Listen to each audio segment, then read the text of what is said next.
Lips red like roses, tasting of wine. 자, 안녕하세요, 여러분. 지난 시간까지는 3장을 시작하기 전에 볼 영상이었는데요. 지금은 이제 3장 끝나고 한번 보시면 좋을 영상입니다. 요거는 제가 자바스크립트를 이용해서 HTML 요소를 다루는 것을 책에서 처음 다뤘어요. 그래서 아마도 조금 헷갈리실 수도 있을 것 같아서 자바스크립트에서 어떻게 HTML 요소를 다루는지 지난번에 영상에서도 설명을 해드렸지만 요 구문이죠. 요 구문을 이용해서 우리가 자바스크립트로 HTML의 선택자, 여기가 우리가 CSS에서 사용하는 셀렉터는 선택자라고 말씀드렸는데요. 이걸 이용해서 HTML 요소에 접근을 하는 건데 이걸 매번 쓰면 이 구문이 너무 길잖아요. 그쵸?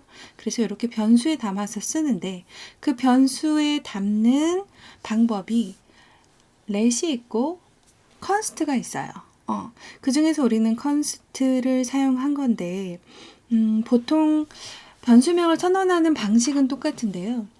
컨스트로 선언할 때에는 이 안에 들어가는 값이 바뀌지 않는 값일 때, 정확하게 3, 5 이런 상수값을 넣는다던가, 얘도 h1을 가리켰다가 나중에 바뀔 일이 없는 변하지 않는 값이죠. 그랬을 때 우리는 보통 컨스트로 선언을 해요. 그거는 왜 그러는 거냐면 이렇게 선언을 해놓고 나서 내가 혹시라도 밑에서 타이틀을 다른 값으로 바꿔야겠어 하면 에러가 나거든요. 이 컨스트로 선언을 하게 되면.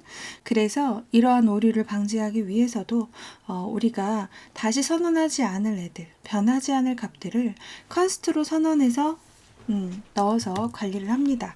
그럼 이 let이라는 거는 뭐냐? 이 컨스트 부분을 let 이렇게 바꿔도 모두 똑같이 작동을 해요. 하지만 let이라는 건 이 안에 있는 값이 바뀌는 걸 허용해요. 그래서 밑에서 내가 h1을 넣었었는데 타이틀에다가 다시 도큐먼트 쿼리 셀렉터 h2를 넣겠어. 이런 것들이 허용이 되고 이러한 작업이 필요할 때에는 우리가 변수가 바뀔 수 있도록 허용하는 let으로 선언을 하는 거예요. 근데 보통 HTML 요소는 갖고 와서 변경될 일이 없기 때문에 보통은 컨스트로 선언을 합니다.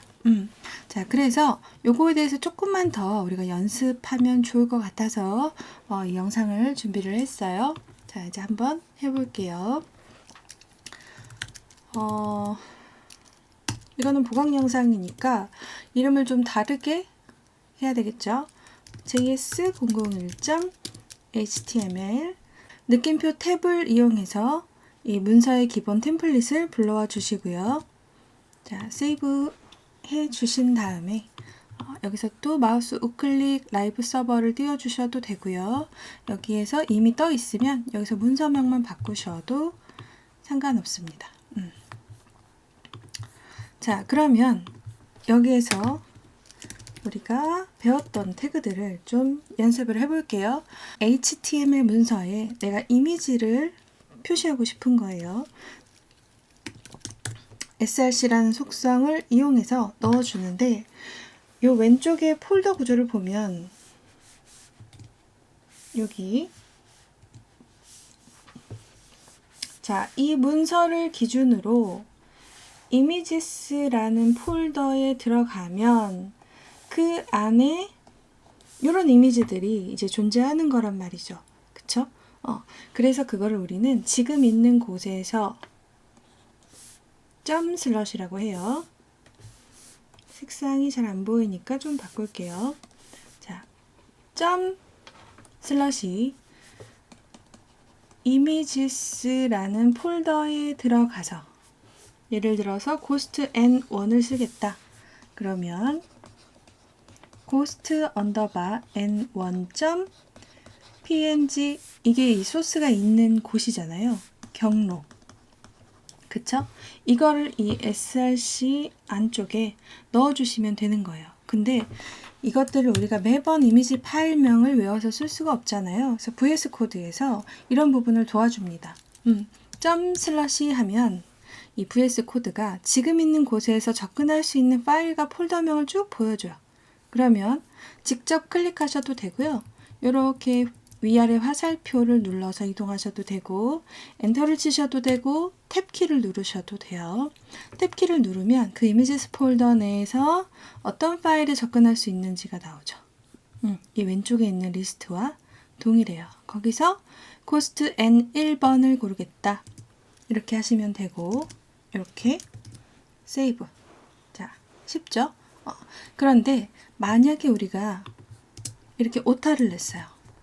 그랬을 때 이미지가 제대로 표시되지 않죠? 그쵸? 이랬을 때를 대비해서 우리는 이 이미지나 또는 다른 미디어들, 뭐 비디오가 있을 수도 있고요. 오디오가 있을 수도 있고 여러 가지 다양한 미디어, 멀티미디어 콘텐츠를 넣을 때 우리는 웹 접근성 지침서에 나와 있는 그 규정에 의하여 대체 텍스트를 제공을 해야 돼요. 지금 여러분들이 접근성에 대해서는 크게 생각하지 않으셔도 되지만 나중에 내가 코딩을 막 한 다음에 접근성을 한 번에 배워야지 이렇게 생각하시면 안 되고요.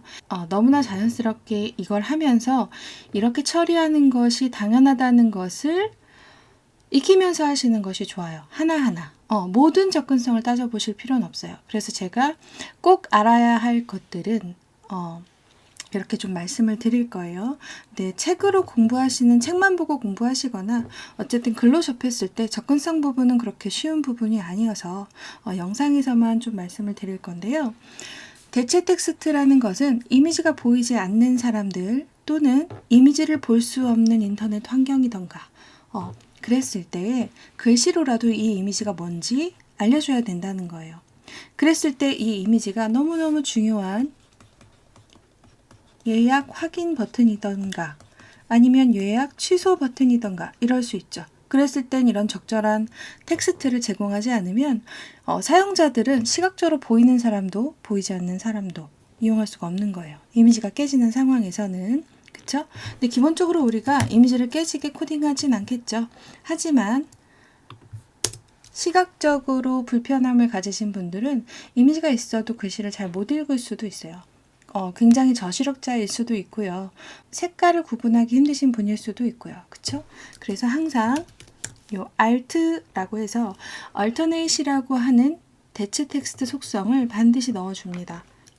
정보 전달이 필요 없는 이미지들, 점, 이런 것들은 안 넣으셔도 상관없어요.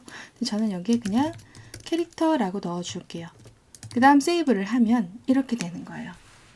이미지가 표시되지 않아도 사람들은 이거 그냥 캐릭터 있는 이미지 파일이구나 또는 예약 확인, 예약 취소, 일시가 적혀 있다면 몇 월 며칠 몇 시에 모임 이런 식으로 좀 적어줄 수 있겠죠.